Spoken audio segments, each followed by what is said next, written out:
What's up, everybody? My name is Chris, again with New City Church, part of the discipling culture. I want to give you just another tool here for two reasons. Number one, for self-assessment, and also for like apologetics. All right. And so before we get into self-assessment and apologetics, I want to explain to you what it is we're trying to do. And so we're trying to pin down the scriptural word for love. All right. So in your terminology, in my terminology in the Western world, we use love for a multitude of places in a sentence. For example, we would say, I love my house, with the same notation that I love my wife, or I love a basketball game, or I love chicken, or I love insert. Like, we use the same word for that over and over, but it implies different things. All right.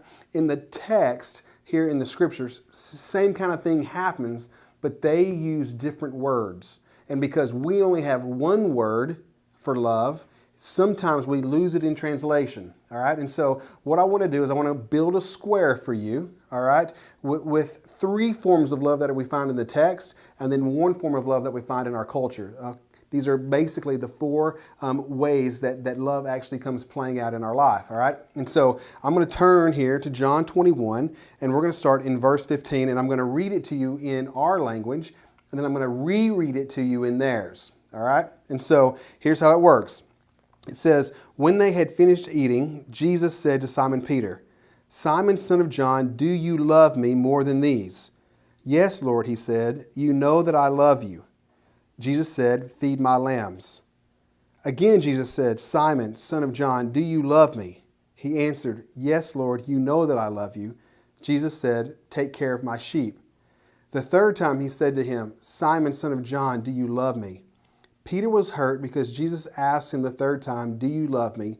He said, Lord, you know all things. You know that I love you. Now, at face value, what you read here is Jesus asking Peter three times, do you love me? And Peter responding three times, you know that I do, with the last time having his feelings hurt. All right? Now, let me reread this to you in their language. When they had finished eating, Jesus said to Simon Peter, Simon, son of John, do you agape me more than these? Yes, Lord, he said, you know that I phileo you. Jesus said, feed my lambs. Again, Jesus said, Simon, son of John, do you agape me? He answered, yes, Lord, you know that I phileo you. Jesus said, take care of my sheep. The third time he said to him, Simon, son of John, do you phileo me? Peter was hurt because Jesus asked him the third time, do you phileo me? And he said, Lord, you know all things. You know that I phileo you.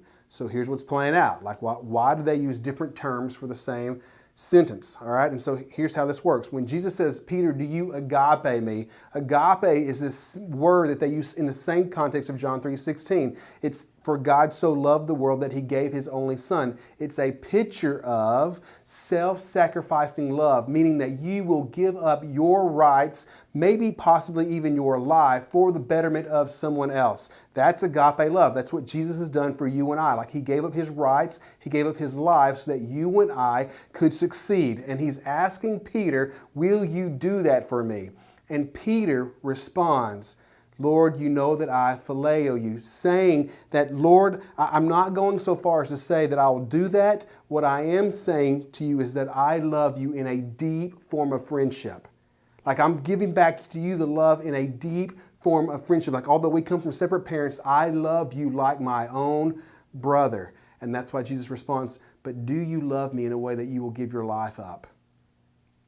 And it says that Peter can't respond that way. He says that he responds again like, Lord, I love you like my brother. And historically, or like if you want to follow the context of this, most theologians are in the main frame of saying that because Peter is feeling the sting of what he had done a few days prior, that he can't go so far as to say that I will do that because he's already failed once, right? And so Jesus, relenting because he loves Peter, walks away from the agape and says, will you love me like a brother? And Peter says, I will, all right? And so, like, if you've drawn your box out, like in that first line on the top, all right, you want to write in agape, which means, like, this is a love that costs you something dearly, all right? Like, it's a self-sacrificing love, meaning at your expense, people are getting better, all right? And then I want you to travel down the other side of the box, and I want you to write in the word phileo, which means like a deep form of friendship. Not just superficial, but like a deep form of loving, like your best friend in the world kind of friendship. That's how it goes. All right, so there's two ways that we see the word love being used. All right, I'm going to flip over here to Romans 12, and I'm going to read to you verse 9 again in our language, and it says, love must be sincere, hate what is evil, cling to what is good. Verse 10, be devoted to one another in love. All right, so again, let me read it to you in their text. It says, agape must be sincere. Hate what is evil, cling to what is good, be devoted to one another in storge.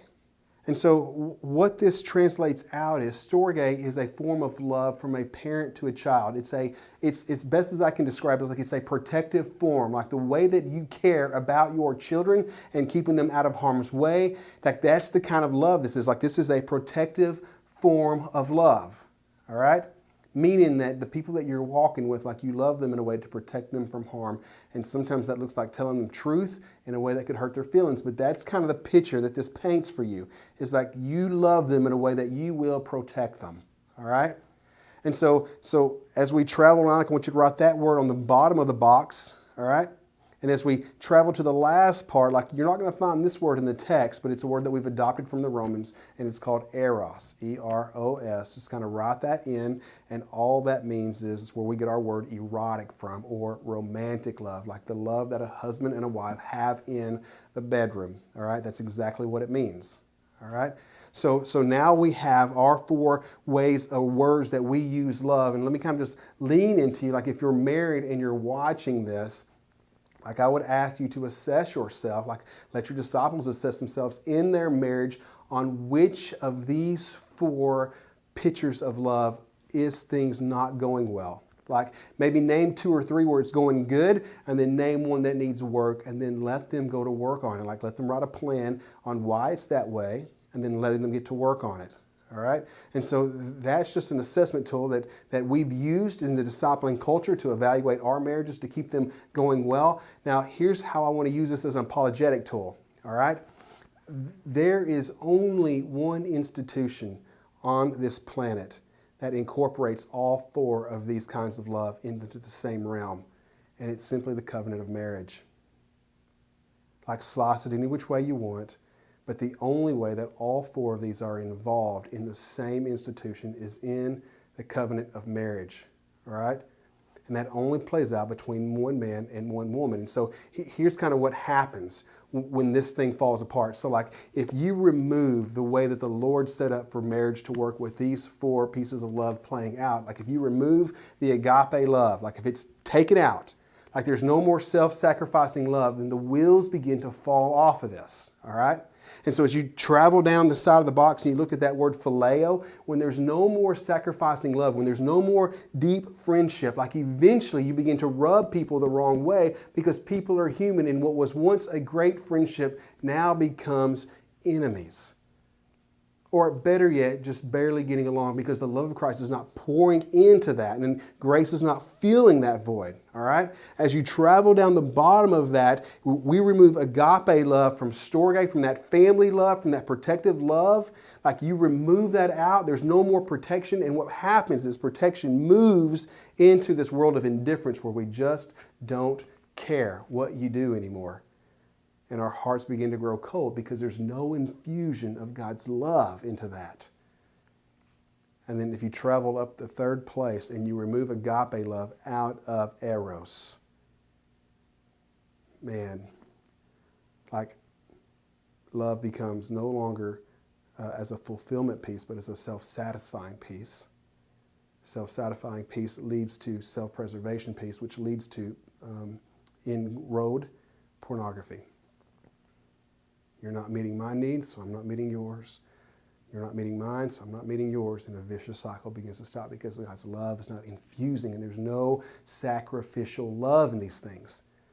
And when there's no sacrificial love in storge, when there's no sacrificial love in eros, and when there's no sacrificial love in phileo, you get exactly what's been put into those, which is a cheap imitation. And it's why the marriage falls apart. And it's why thousands of people who claim to be Christians who do not infuse agape love into those things falls apart. And it's why marriage becomes the only institution where all four come to play in the same realm, bring in life and bring it to its abundance. And so I hope this helps. If you have any questions about this, holler at your spiritual parent. And man, we love you. Stay calm. Just another tool to help you defend marriage and to help you use as an assessment tool in your own life as well as those that you've walked with. Stay calm. All right, it's the Lord's plan, and disciple on.